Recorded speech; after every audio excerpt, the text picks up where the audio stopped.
أعوذ بالله من الشيطان الرجيم.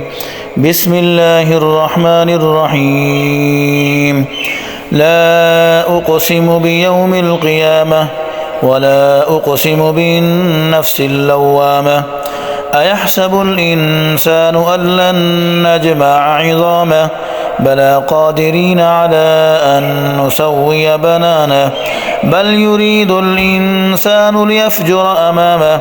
يسأل أيان يوم القيامة فإذا برق البصر وخسف القمر وجمع الشمس والقمر يقول الإنسان يومئذ أين المفر كلا لا وزر إلى ربك يومئذ المستقر ينبأ الإنسان يومئذ بما قدم وأخر بل الإنسان على نفسه بصيرة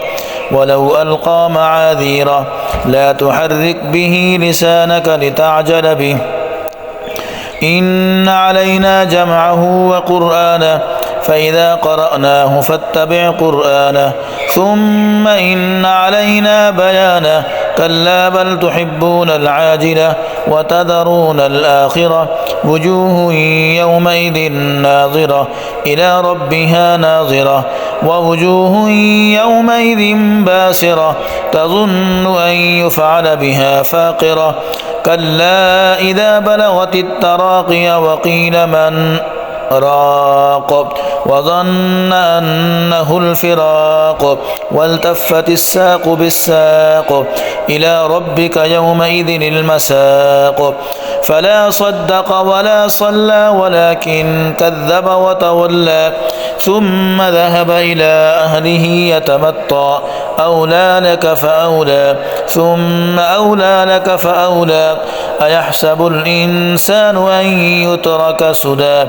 ألم يك نطفة من مني يمنى ثم كان علقة فخلق فسوى فجعل منه الزوجين الذكر والأنثى أليس ذلك بقادر على أن يحيي الموتى صدق الله العظيم.